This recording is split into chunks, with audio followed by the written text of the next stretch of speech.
Everybody, my name is Adam Jang from the band YETI Valhalla. You are watching Channa Channa Channa podcast. You can check us out at yetivalhalla.com.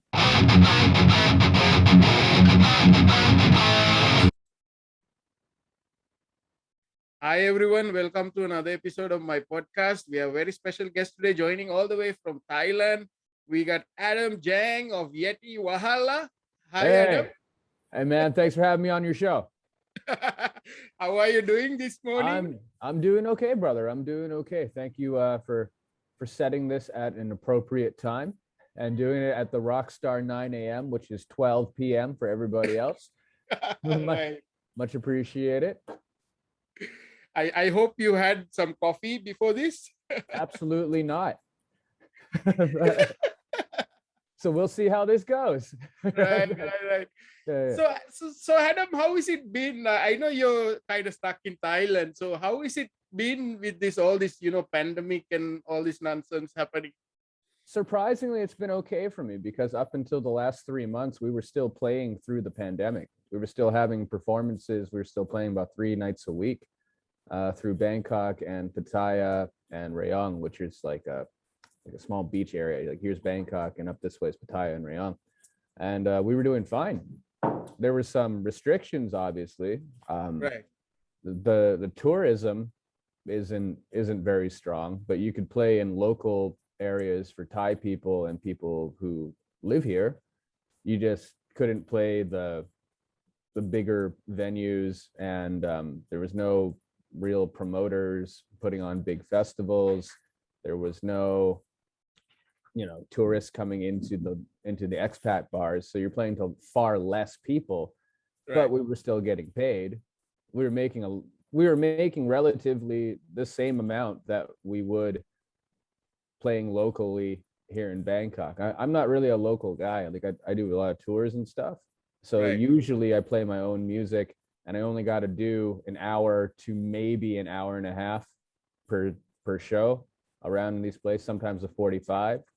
But since the pandemic and landing in Bangkok, we had to be a local band, and we had to play a lot of covers. We had to play for sometimes up to 3 hours in Right. some of these places with a break, right, in there. So it was definitely a different experience. It was a humbling experience. I'm not really used to a drunk old guy coming up to me from England and requesting that he get to play my guitar and sing a song on stage. Like I don't really do that. Right. but people that's the standard norm in Bangkok. That's what happens a lot. And they let people do that. So that was a bit of an adjustment, but for the most part, it was okay because we could play still. We could still make some money. Right.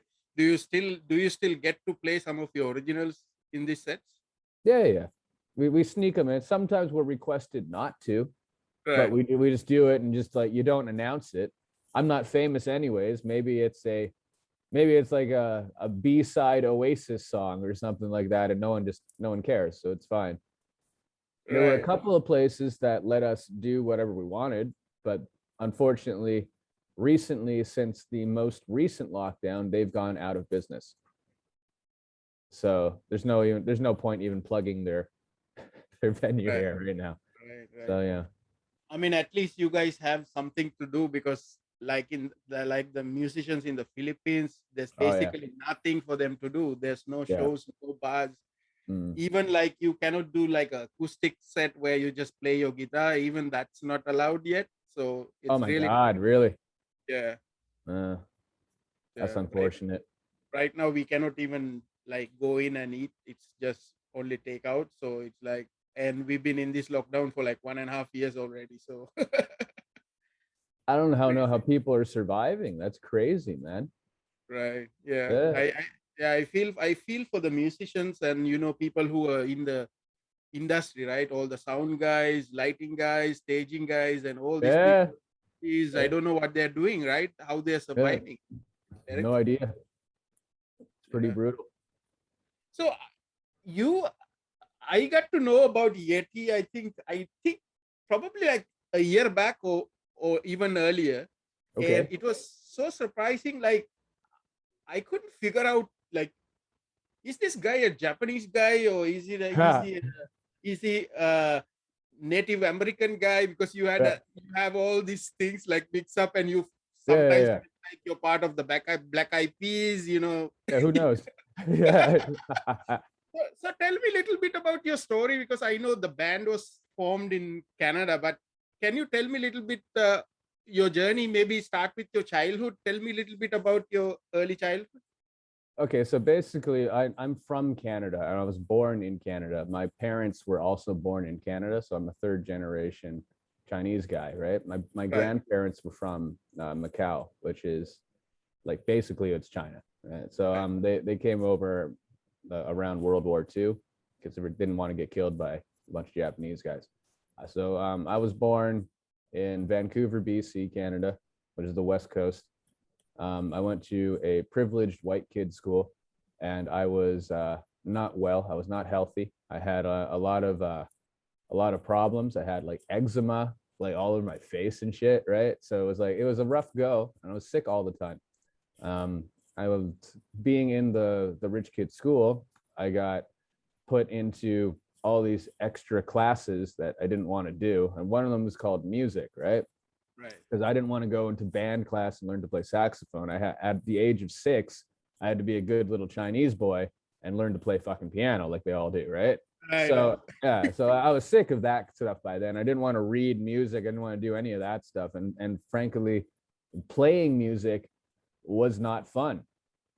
I took no joy whatsoever in playing piano and doing that kind of stuff. Um, so yeah, and it was very difficult for me. I faked my way through all of the piano lessons. I never learned to read music. I would just look at where the woman's hands were that was teaching me, and I would play at least 50 to 60% of what she showed me. So it's just got me through to the next point, right? I would even do the recitals in front of a large audience in front of a church or something. And I couldn't read the freaking thing. I just like memorized it, and I would make it up halfway through. So you could Right. tell, you're like,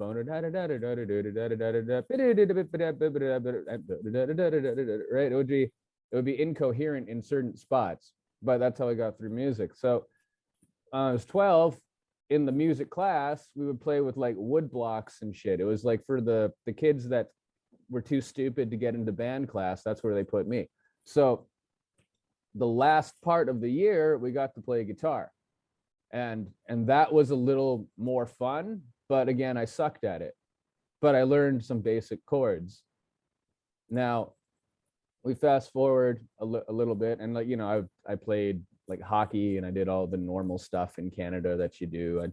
I used to take gasoline out of cars and put them into bottles and then light it on fire and go throw it somewhere, right? That's just what we do in Canada. It's not a delinquent thing. This is just the normal thing that Canadian boys do, right? We go, get cigarettes and get high off the cigarettes because when you're small and you smoke a cigarette, it fucks you up. We would huff Listerine, and we would try all these different things, like put Listerine through bread to try to filter out all the crap, so you could just get the alcohol at the end. We would try to drink that, and we get sick and puke and go to the hospital. Like stupid stuff like that, right? Marijuana, weed was accessible. It was everywhere. And this is before it was legal. It's legal now, right? So when I was 14, we started really smoking weed. Now I'm in high school, and I know a little bit of guitar. The passion of wanting to play guitar came when I was about 12 years old, but I never spoke about it because I didn't really have the confidence, because I was fucked up, right? I was all sick. I had all this shit on my face. I was a fucked up guy, right? Um, and then we're playing hockey, and one day my friend brings in AC/DC Back in Black, and we're listening. It's like, it's cool, right? And what we would do during hockey is we would listen to like these old 70s, 80s bands, sometimes 90s bands, right? And get stoked up in the dressing room and go play.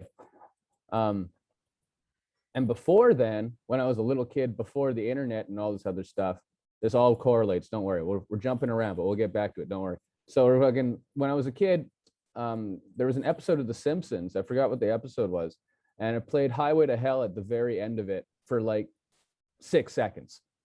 It was just like the and that was it. But that was the moment where I was like, I didn't know what the band was. I didn't know what the song was. I didn't know what a fucking electric guitar was. I had nothing, but I was like, this is awesome. And it took me like 8 months to find the rerun to listen to that again. Because again, this is like no internet, no I didn't have a CD player, right? And this is when cassettes were still there. I didn't know what to ask for or anything like that. I just thought it was a really cool thing. So that was the first time I was touched by AC/DC before I played guitar when I was like 6 years old. Then the second time was when I was like 12 and we're in the dressing room and we're listening to Back in Black. I'm like, this is fucking awesome. And as everyone knows, AC/DC had 2 singers, right? Bon Scott up until 1979 when he died. His last work was Highway to Hell. And then Brian Johnson, 1980, Back in Black. So those were the 2 albums. And to this day, those 2 albums have shaped my entire career and life.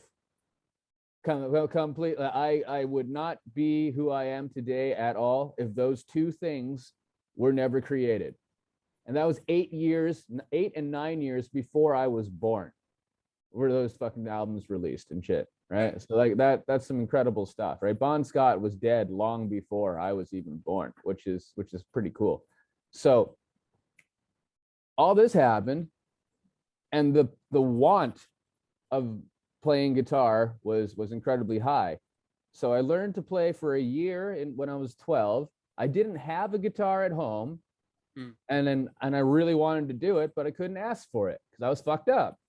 So what I would do is I would, let's try to take a piece of paper here, right? So like I would take a piece of Remax paper, which is like this, right? It's like about that size.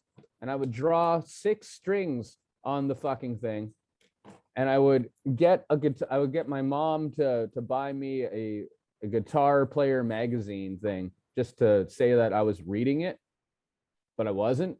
I was learning tablature. And, I wasn't playing it the right way, right? I was like, I played it upside down because everyone knows like the high string here is actually the low string in tablature, right? So I just assumed that it was the same as a guitar physically is. So I learned to go like this, and I didn't know what I was doing. I was just like, okay, it would be here, it would be here, it would be here, it would be here. Like one of my friends taught me how to read it.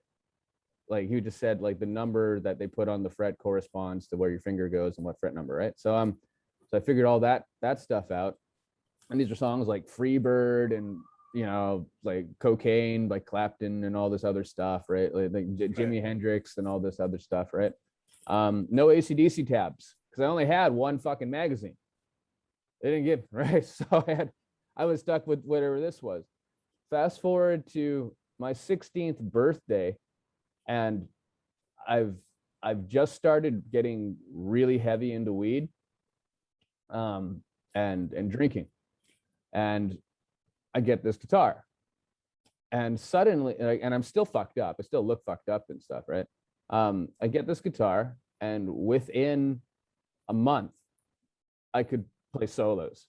I couldn't shred, but I could do a good blues guitar solo because that's what was on my thing there. And I put in, must have been 18 to 20 hours a day into just learning to do this because I didn't know what chords were. I couldn't figure that out. I couldn't play the power chord or the full bar chord or a power chord until someone showed me a couple months later. So what was that first guitar? It was an LTD M50. It's like the cheap Kirk Hammett guitar. It's a double fat Strat, and it didn't have EMGs. It was like cheap Seymour Duncan ones. It was the cheapest Seymour Duncan pickups you could get on there, and it was a little Marshall MG 10 or 15 watt amp. I forgot what it was, and it was, and which is a great little piece. I love those. So I started playing. And within, being able to do a solo, I got into a band in high school really quickly. Right. And I guess through sweating and perhaps praising Satan or something, my skin disease went away. Right. I couldn't get girls before because I had a skin disease. So I fucking I started getting really heavy into weed, really heavy into drinking, even more so than right before I played guitar, right? I was fucked up all the time from 16.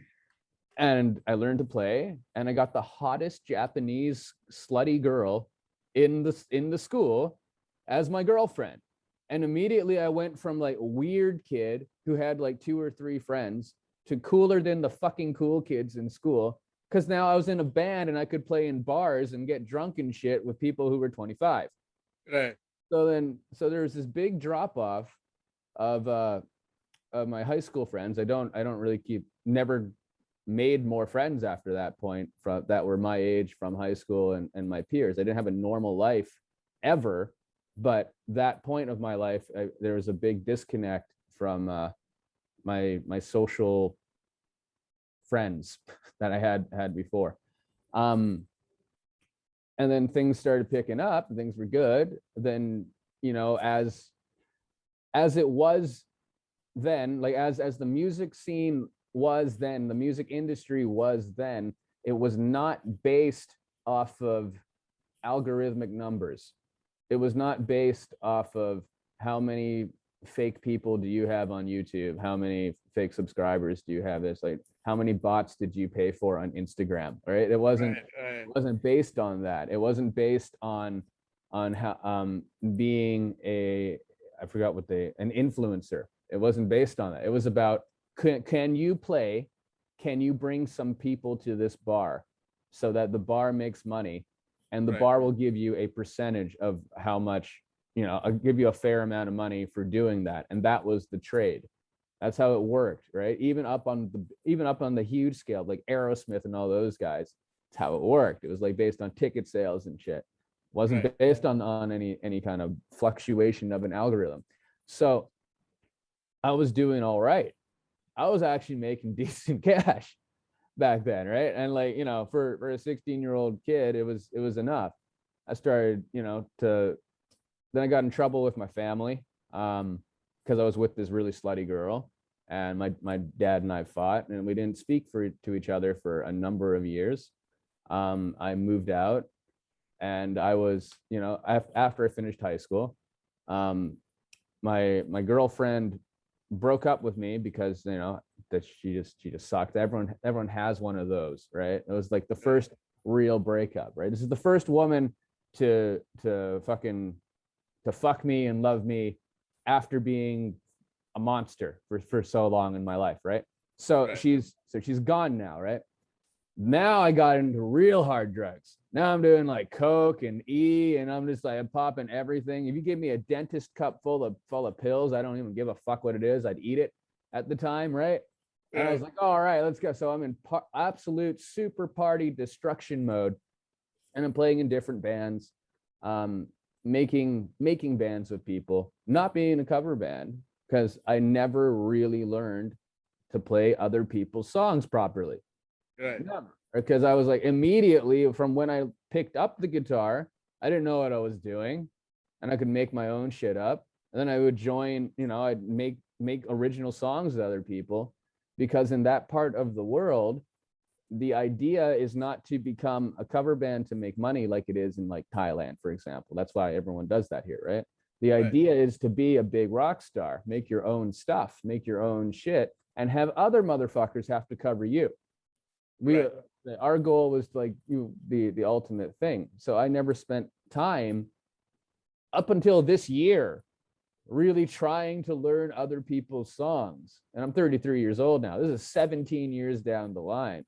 And from doing so, I was able to play around the world. But let's get back to it a little bit first. So I'm in college. I drop out of college because I'm like, fuck this. This is stupid. I'm 19. I want to be a rock star.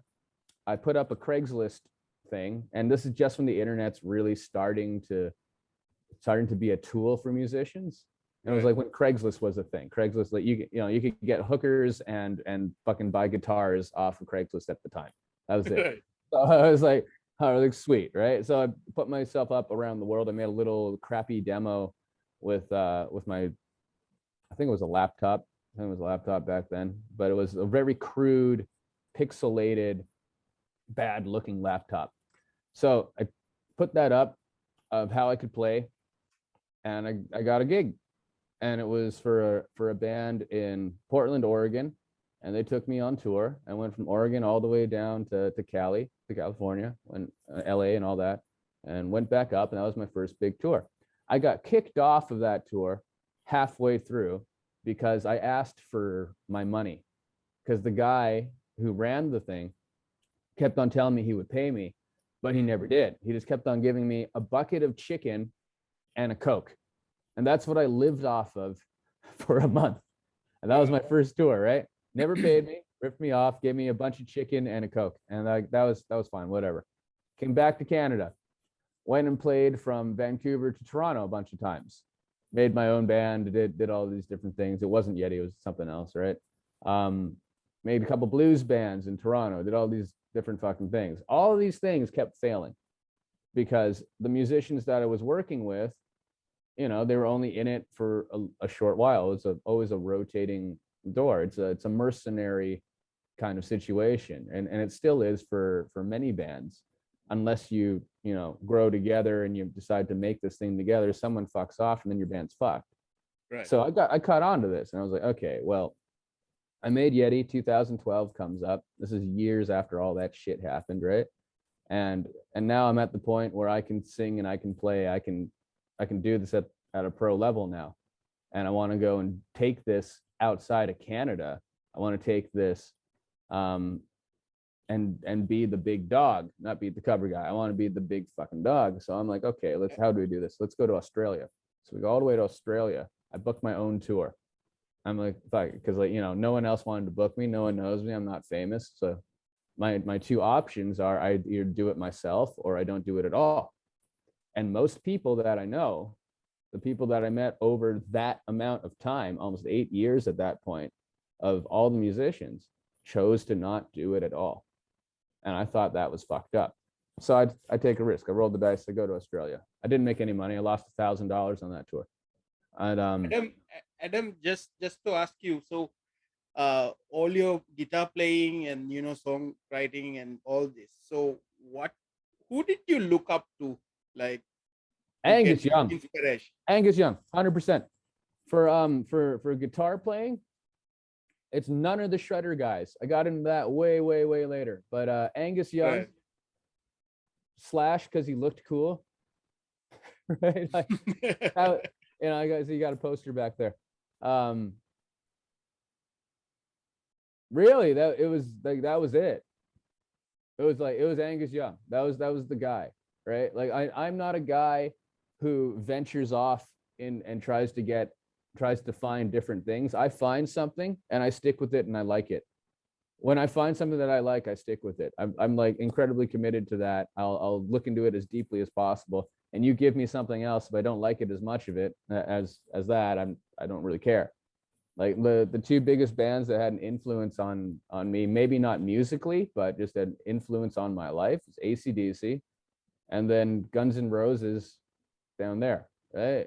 So that was, and as a singer, that's different, because as a singer, I would learn to sing by driving in my car because I was too fucking loud to be able to sing in my home, right? And so I would listen. I would get cassette tapes and stuff because I was too poor to be able to buy CDs because I spent all the money on drugs. So I would get I would go to what they call the Salvation Army, which is like the used clothing place in Canada, and sometimes they have cassette tapes that no one wants for like $1. So I would go through here and I would look for bands that I maybe recognized the name of, but didn't really listen to them. So for example, Skid Row, right? Didn't listen to them at the time, but Sebastian Bach is definitely, in my opinion, one of the greatest singers of heavy metal of that era.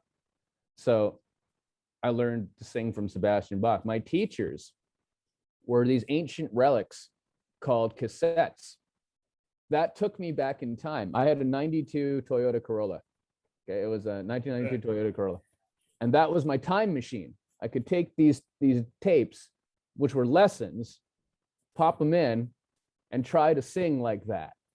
and I would drive around. And sometimes I got fucked when I bought the tape, right? Because it's like, it's a tape. It's been played a million times. It sounds like shit after a while, right?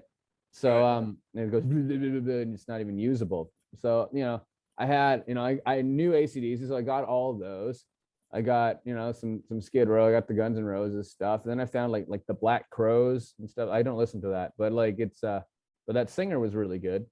Right. And I've had like Deep Purple, White Snake, like early White Snake, early David Coverdale stuff when it was a blues band, not the Here I Go Again synth crap, right? But Right. when it was a dirty guy band, right? That was awesome. And those guys, and like those were really influential in terms of my voice and how I learned to sing like that.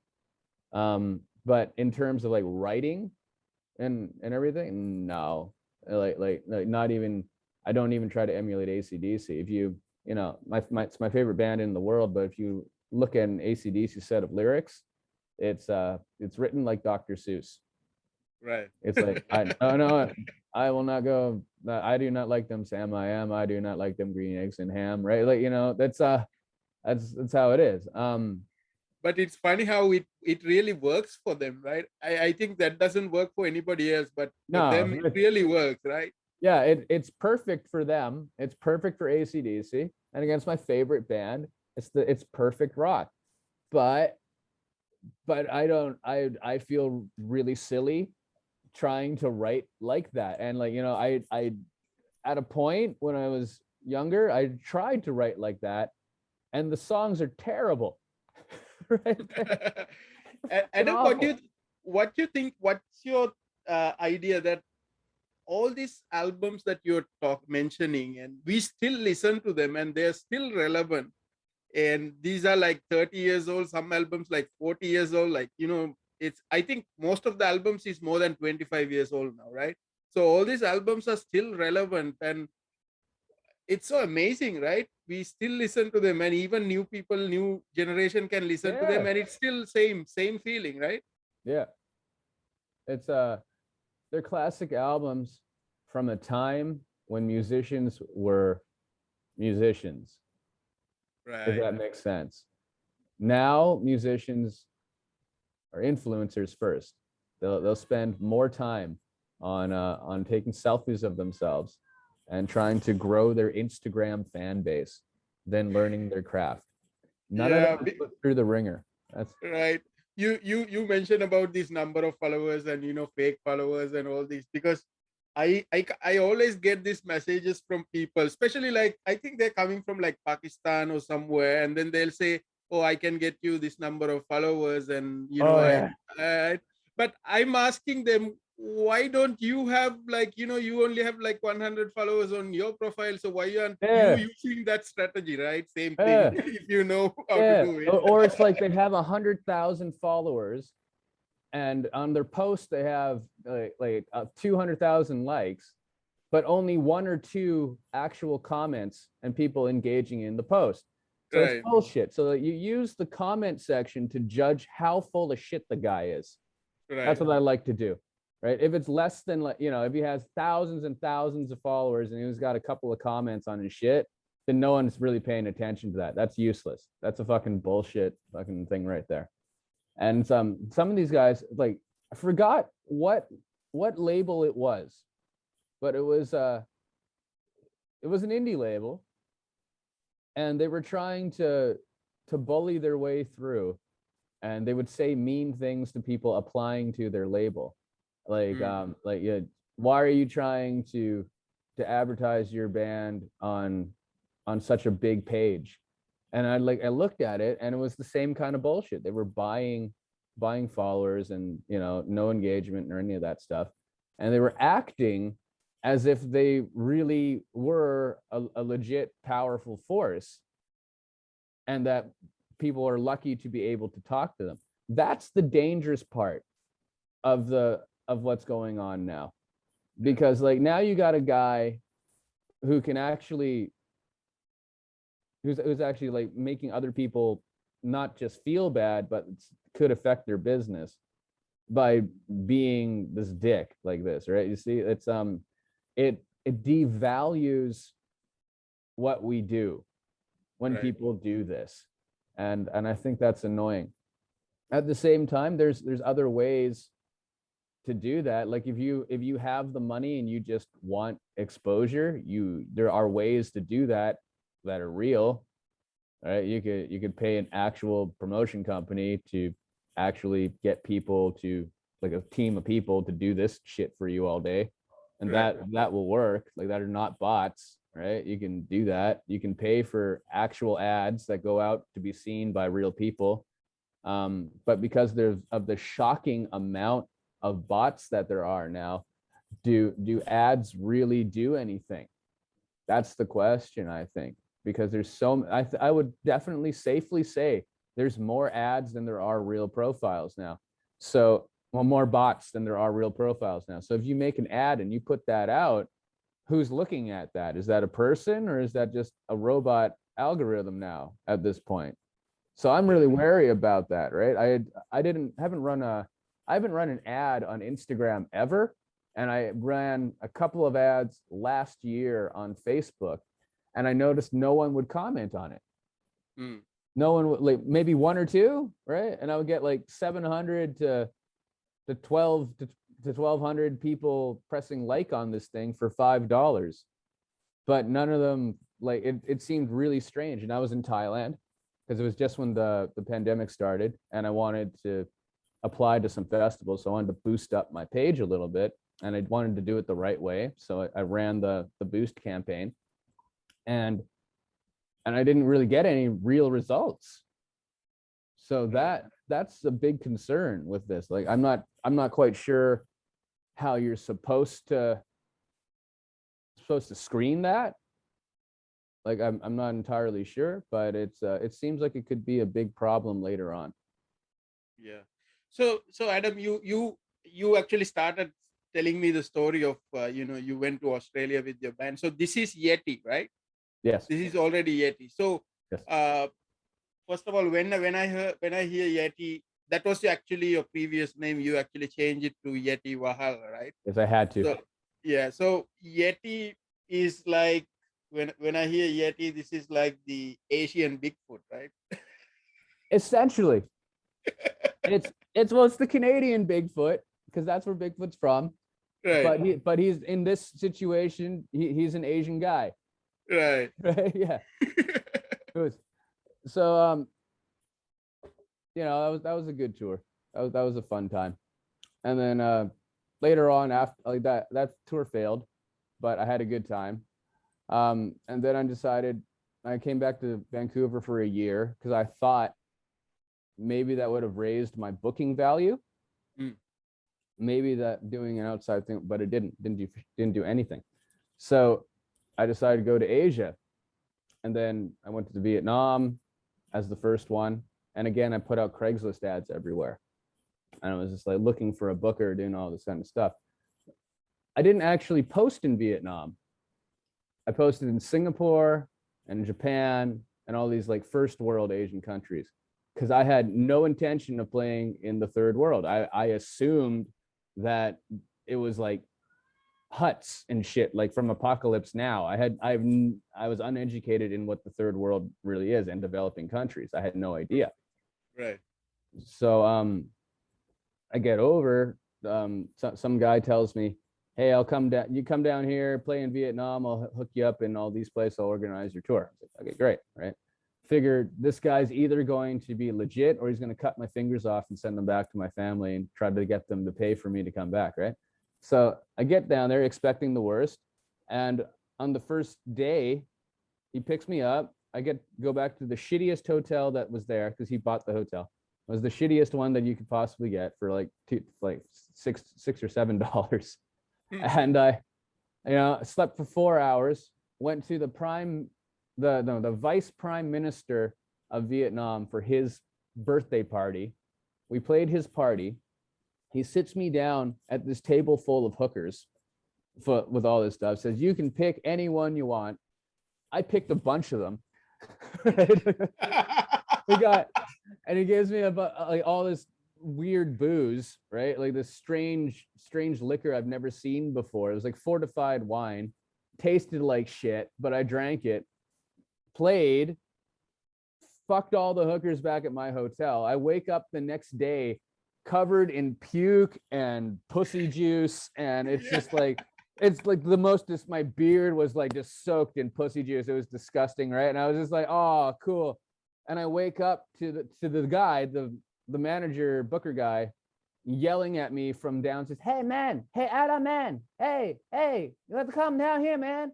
And I'm like, oh, all right, okay. So I get dressed, I leave them, all the girls in the room, and I come down there, right, in my shorts, and I'm like, what the fuck do you want? I'm like, let's go get pho. So we get noodles. And like, all right. So we go and eat noodles and shit. And I left them all up there, and I lived with them for a couple of days. So like that was my first day in Vietnam, and things started opening up. We played a New Year's show. To get a New Year's show in Canada, it's you have to book a year and ahead in advance, and it's really tough. Everyone wants that show, but we got it, and it was a huge packed audience. So my value was raised up from being from somewhere else and being able to sing in English without having with having an English accent, Canadian accent, singing these songs, right? Because they think American music is cool, but it all sounds like they're sung with a Vietnamese accent, right? So it's like it's different. So so my value was up, and I started playing all these bigger shows. I was playing to like 500 people a night. I was being paid a couple $100 just for myself a night. And this is like 15 shows. So I made a good amount of money in that short amount of time. I made more money in that one tour in a couple of weeks than I made in my entire professional career back home, which was pretty fucked up, right? And like, I was a struggling musician. I had to fucking sell weed and stuff when I was back home, and do all these other different things, right, to just barely make it. I had I did landscaping and all this other fucking stupid stuff that was just physically tiring for years to support being able to do music. Whereas when I went over to Asia, it was the music is my job. I'm able to pay my bills with it. And to this day, I'm able to pay my bills with it and stuff. Then I went to Thailand, went to Japan, and I built a little circuit from Vietnam to Thailand to Japan. I played a couple other little places in between, like Cambodia, but nothing happened. Never went over to the Philippines because I couldn't get solid bookings there. And then that went well, and I decided I'll make a booking company out of this a couple of years ago to be able to get some more residual income. And then I'm really making money at that point. Because I was like, all right, so bands from America would come in who see Japan as this mystical land, right? And they wanted to go and play there, so I set them up on tour there. Some of them want to go and do Thailand and Vietnam as well, just to see what it's like. And they had a good time, and they paid me handsomely. So then I was able to not do anything. I could just only play music, play whatever I wanted to, because I would just tour around at the time. I wasn't playing locally. And I would be making, I could split them. I could spend money on things like social media campaigns if I wanted to. I could hire better photographers, hire better video crews, and things were okay. Then COVID hit, and it just wiped out that residual income. Just gone, right? 80% of the venues that we booked in Japan went under. They don't exist anymore. Like they didn't just like put up a closed sign like they do in Thailand and turn it back around to open when it's open. Like they got, like, the business is gone. They liquidated all their shit. So things are different now for that. So I'm trying to rebuild that in the next couple of years while doing these other things. What Asia did for me, though, doing all that stuff, is because I'm never a guy who's just going to be happy with what he has. I want more. I'm not greedy, but in terms of success, I want more. In terms of money, I don't give a shit, but I want to be well known in other places of the world. So through doing that booking company, through doing all these tours in Asia, through making many videos and stuff of the large crowds I was playing to, I got the attention of people in America, in Spain, and in England. And these are all people who do run booking companies of their own. Good. And some of them wanted me to book their artists. And again, this is before COVID hit, right? And this is they wanted me to book their artists. In return, they book me into bigger venues. So that was the way that I found around the hurdle that is the music industry. Because, like, you know, you're a local band, no one knows you. What do you do, right? You have to take a risk. You have to take several risks, and most of them won't pay off. But then you got to figure out, okay, what else can I offer to get what these other guys have? What do they want? I found Japan. So I was like, okay, I have that as a thing, right? And I had the other two countries, Vietnam, Thailand, to be able to sell not only a small set of shows, I could sell you a fucking multi-country tour now. And then being someone who doesn't give a shit about the money aspect of it, it's nice to have money. I like money, but I don't really do it just because of that, right? You trade that service for the same service elsewhere that you cannot get yourself. So, for example, Spain, England, America, right? And by doing that, I've set up the next couple of years to be able to campaign and tour in those areas. And now my circuit is almost global, being able to do that. And this is an untangible company. You can't touch my company. It doesn't physically exist. You can't go to a fucking building and walk into Adam Jang's booking company. It doesn't fucking work that way, right? Right. But as a concept and as a practice, it seems to exist and get me what I need. And it brings me to this point over here. And now we're also we're playing the Burapa Bike Week Festival, which is the biggest festival in Thailand, to my understanding. And it has it's like 50,000 people, and I've never played to 50,000 people in my life before.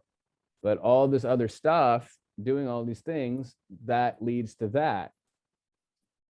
So as a musician, if you're the guy who has the unfortunate duty of having to run the band and make the band successful, as that guy, you cannot think in one direction. You got to think the 360 plan, and you got to think big, think huge, and your shit has to be good.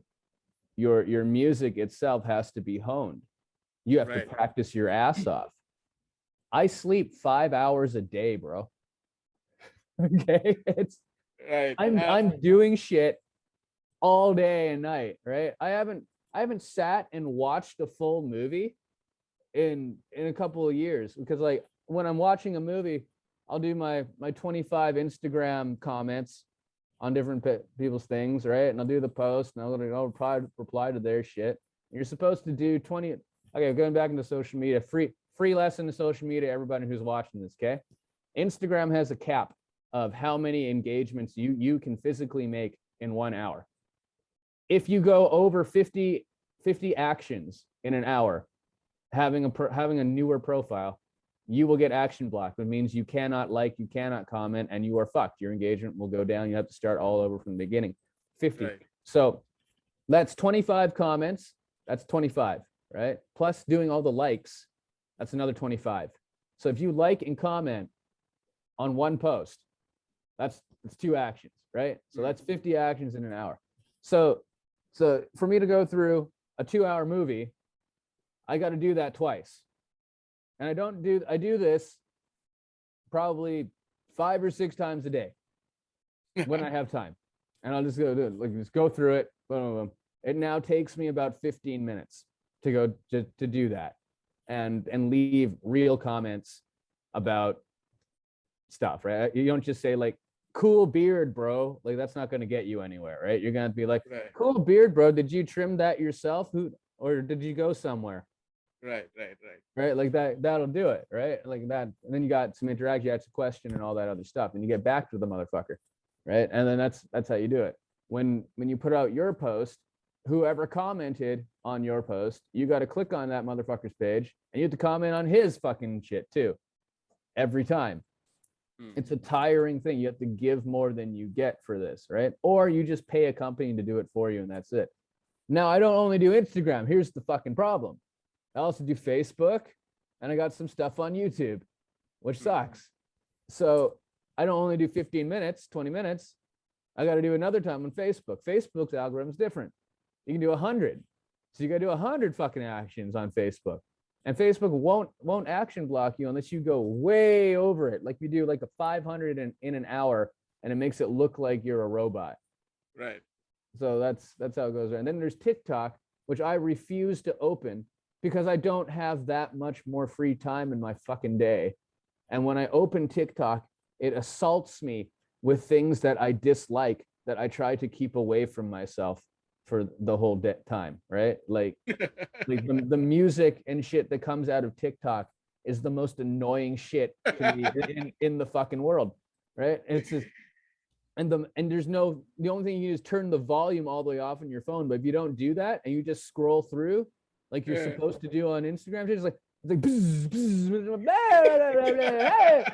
like it's like a kid with Down syndrome yelling in your ear while a fax machine from the 90s is playing. And that's what fucking happens. It's like, you fucking retard, you, right? That comes out of this thing. So I can't take TikTok. Right. So Adam, now you've been playing yet, like you play so many different places. So you don't have a fixed lineup for the band, or how does it work? Okay, so getting back to that point, because I cannot fly two other guys with me, I can't pay for their tickets. I get different musicians in every place. I have been told countless times by a countless amount of musicians who have come through this band, they want to tour with me. They want to go do it. But when the time comes and I say, well, this is what the reality is, you got to pay out this much money for your ticket, your visa, where you're going to live, your food. And there's no guarantee that we don't get screwed on the road. I've been screwed on the road many, many, many times. People say that they're going to pay you this much and they don't. So there's no guarantee, really. There's no contracts. There are in America, right? But in the majority of the world, there's no contracts for a band at this level, right? And we're playing little bars and shit. They're not going to give you that. Things go wrong. You could get sick. If you're in a place with no medical insurance, you're fucked. That's how it goes. People could steal your shit, right? I'm not going to pay for your rent at home. I'm not going to pay for you to go and do that, right? Because I don't do that. So people have, and people have responsibilities, right? They got, either children or a wife or a job and all these things that they've worked for their whole lives. So it's unfair for me to even think about that, about them paying their way to come join a guy who they've known for a year or so, or followed on the internet for a couple of years, who writes all the songs and all this other stuff. I split the money equally on the road. So, if it's like, we play for $300 and it's a 3-piece band, I'll give each guy $100. Easy. If we sell merch and it's like, the merch costs me $100 and we made $400, I'm going to take the 100 to cover the expenses. I'll split the rest of it, $100, $100. And that's how I run the fucking thing. In terms of residual money from album sales, I don't get those. I don't have 10 billion streams on Spotify. Right. I don't have that. I'm not on a big label. No one's fucking distributing my album and making tons of money to be able to split that up. I consider that a merch sale. On like the physical CD, if we sell those, yeah, okay, I'll split that. But But other than that, right, I run it as fair as I can possibly run it. I run it more fair. I think it's more fair for them than it is for me in that situation, because I've worked my balls off and done all this stuff. I booked the shows. I organized the itinerary. I practice more. I practice 2 hours a day, just by myself, and then we have a 2-hour band practice. So, and do all the social media and do all this other stuff, and still pay them equally. But even with that, they can't come with me to these different places. So I have to set up different backing bands in each place. It's the same show. Right. It's the same thing. The musicians I get have to be of the same caliber, if not better, than the last guy. And this is no, anyway, we're getting into something that could be, what is better, right? So that'd be something that people would argue about. But in terms of being able to play the song in time and in key, they have to be the same or better. In terms of like image and all these different things, of course, everyone looks different. So, there's going to be some fluctuation with that. So that comes up to the name change. I'm basically, as I've explained this, all that stuff, I'm basically a solo artist that has a different backing band in each thing. I am basically Alice Cooper. For lack of better terms, I am basically Elvis in this situation, okay? And I got two other guys with me and stuff.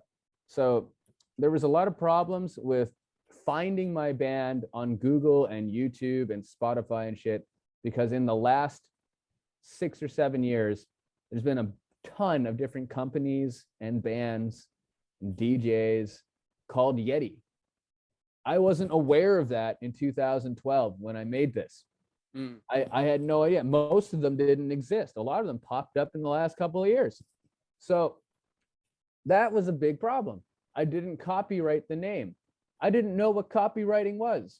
I was stoned and drunk from 16 till a couple years ago. Okay, so I wasn't aware of any of this shit. So I was like, all right, let's do this the right way. Now that we're putting out the new album, now that we're starting to get more traction, now's the time to do the brand change.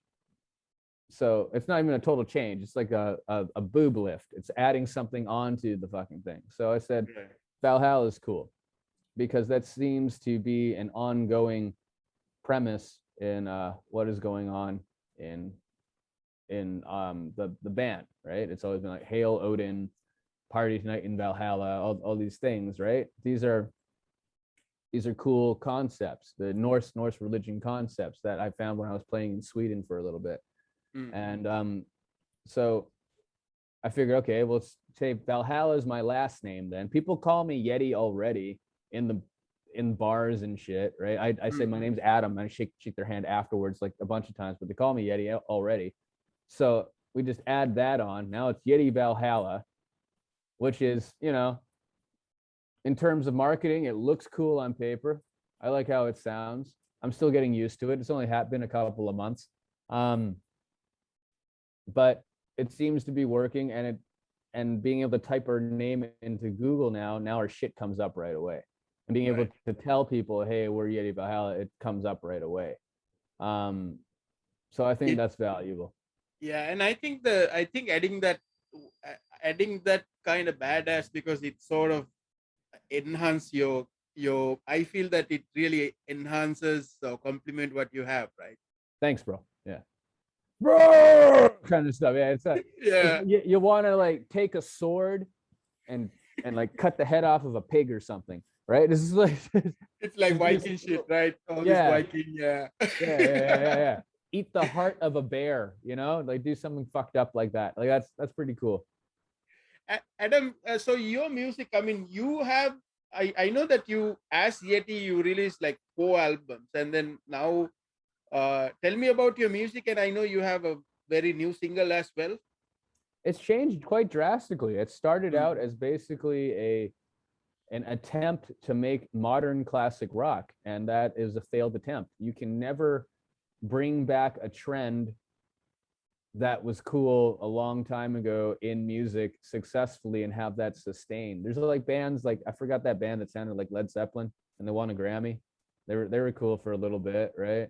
But Greater Van Fit, Greater Van Fit, right?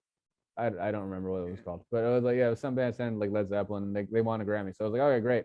But that didn't make a resurgence or anything. What you have to do, unfortunately, is you don't, an artist does not conform to social trends, but to be socially relevant, you must do your version of what is socially relevant in the genre of music that you play.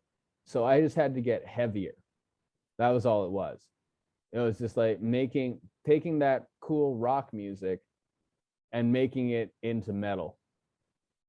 Now I still sing in what I consider a rock singer's vocal range. I don't do the death metal thing, and I don't try to talk like the weird monster from Lord of the Rings. Like I don't do the black metal thing, and I don't do the Cookie Monster thing. I sing like those old school awesome players.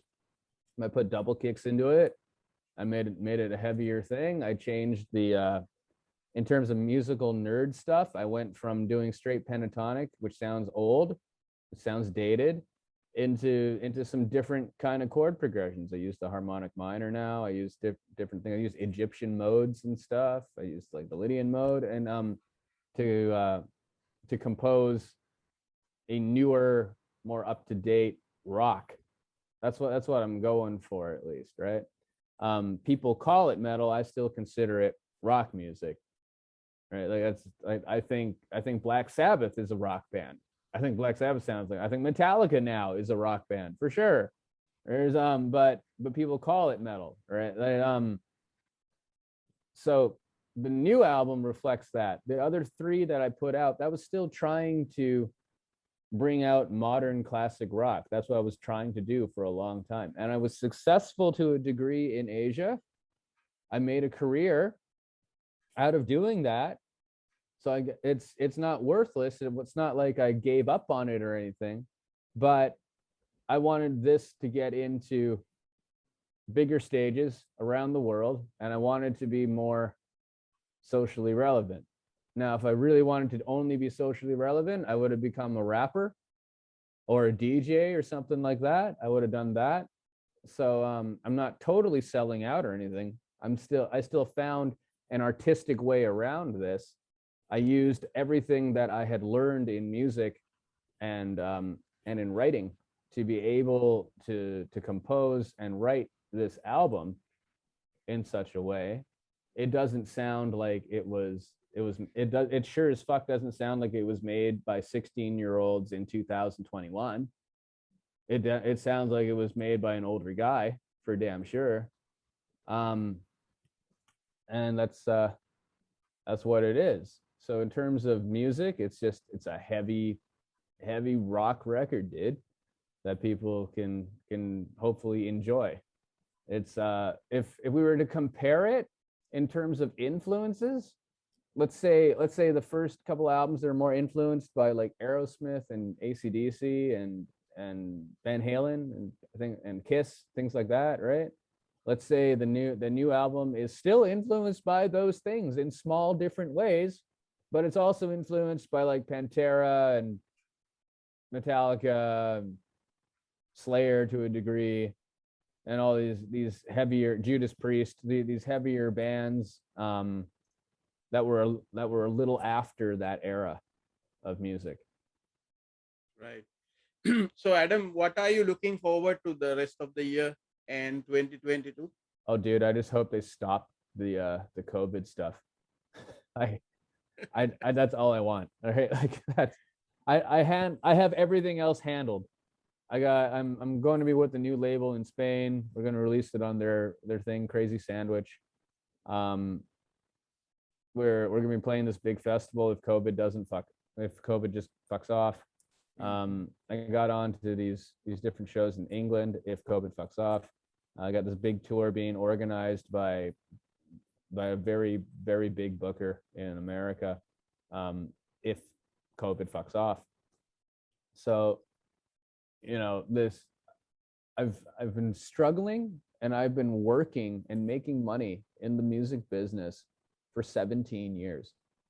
And I'm now at the point where I could get everything I want out of it. But we have this COVID thing happen, right? I want the big America tour. I want to play in front of thousands of people. I can do that in here, and I can do it in Mexico now too. I can go and I can play festivals in Germany if I wanted to now at this point. I just need to get that done. All I want is to be able to say, I'm on tour in America. I'm on a big bus. I'm opening up for this asshole, and I'm headlining for these guys, right? I'm doing all this stuff. I got, I'm playing in front of thousands of people in this place and over here in this place. I'm on the same show as Bumblefoot in Thailand. Like Bumblefoot's playing the same fucking thing. That's cool, right? So I got, if COVID fucks off. So it's taken me this long to build all this shit and get to this point. And I've worked very hard for a really long time. And I'm going to have to keep working harder for an even longer time to sustain that. But we got it all there. So all I'm looking forward to is COVID to fuck off. Had that fucked off, we'd be having this conversation from a bus right now. Right. Had that fuck right.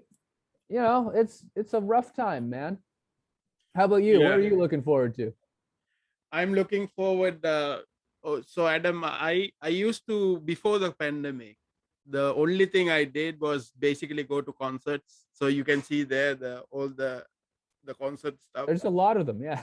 Yeah. So I used to go to probably 60 plus concerts a year, every year. 2019, awesome. I went to 61 shows in Singapore, Bangkok, Australia, and all these places. And in 2020, I could go only 8 shows, only 8, 60 plus to 8. And I'm that, but nice, good thing happened is that because of this, I actually started this podcast and I started talking to artists, and I'm finding out a lot of new artists, and I'm helping them to promote their story. And it's a plus thing.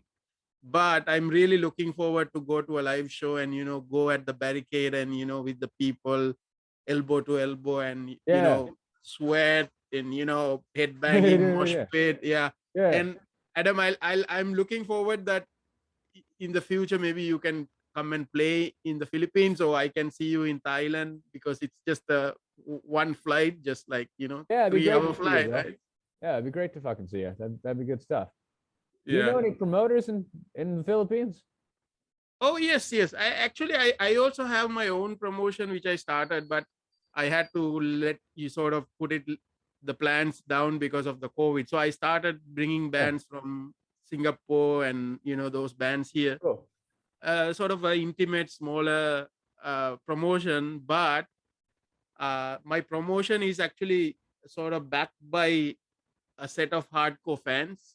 So they just want to support the bands, and they want to see the bands that they want to see. So we started bringing the artists that we want to see, and also like make sure we treat the artists well. We make sure we pay them, and we give them the best experience. And all the bands I bought here, they said that this was the best experience they had as a tour to another country. Great, brother. Awesome. So yes, we can do something in the future once all these things are, once it goes away. Yeah. So Adam, what's your message to the viewers of this video and people who's going to listen to this conversation? Thank you very much for checking out this awesome show. This guy really has a passion for music in general, and that is something that should not be looked down upon or considered less than what it really is, because people like this is what makes the music industry work. People who have passion and care about music is what makes the music industry work.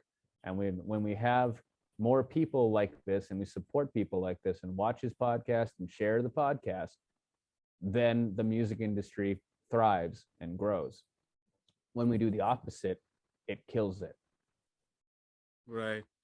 Adam, anybody you want to shout out to?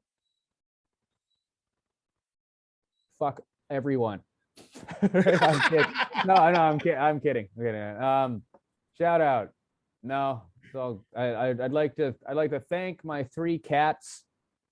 I'd like to say hi to my 3 cats, Shira, Yuji, and Basil. There's it. I'd like to show there's my sock puppet. There's Jerry, my sock puppet. It's like Right. fucking, yeah. I got this guy. All right, so that was fun. So I don't need to edit that, right? But that's about good. What we're releasing our new album in soon. Right now, COVID's just screwed up production, so I don't know when I'm going to get the physical CDs back from Spain. I'm just still waiting for that. Our new music video will be out at the same time. I can't release it until I have the CD to sell with it. So we're just sitting on our butts right here, and please just stick around with us while we get through this ridiculous time. We hope that you're all very safe and healthy. We hope that you're financially stable, or as stable as can be during this screwed up time. If you have some extra means to help other people, please help other people. It doesn't take much. A bag of rice, a bottle of water makes a world of a difference to people who do not have those things. Right. You mentioned the bucket of chicken and the Coke, right? Like, yeah. Give them a bucket of chicken and a Coke. It makes them feel better. You can get someone to work half your tour with the bag of chicken. Adam, tell everyone how they can follow you and listen to your music. You can just type in YETI Valhalla into Google and pop all up there. YouTube, YETI Official, or you just type in YETI Valhalla into YouTube. It'll pop right up. Facebook is YETI Jams. I have not figured out how to be able to change that over to YETI Valhalla, but it is what it is. YETI Jams. You just type in YETI into Facebook. You look for this handsome guy, and you click on that freaking thing over there. Instagram is YETI Valhalla. So it's at YETI Valhalla on Instagram. And we don't have Twitter. And I have a TikTok, but I'm never going to look at it. So there's no point in fucking clicking on that for me. Right. Website's yetivalhalla.com. We are endorsed and sponsored by Roman Anton and Kingpin in Bangkok, Thailand. My endorsement with Ho Amplifiers, Ho Electronics in Vancouver, BC. But I think he's dead now. I haven't talked to him in a really long time. He was really old back then, so he might be dead. But that's our amplifiers. You can hear our stuff all over our records coming out real soon. Thank you very much, everybody. God bless. Have a great day. Right. Adam, I really enjoy this conversation. Thanks for joining, and thanks for, when I reach out to you, thanks for accepting this and coming on the show. And looking forward to, your new album, and all the best with your journey. Thank you very much, brother. Thank you very much for having me on your show. An honor and a privilege. I hope we can do it again, and I hope to see you in the Philippines or Thailand anytime. Right. Thank you, Alan. Thank you, Adam. No problem. Rock on.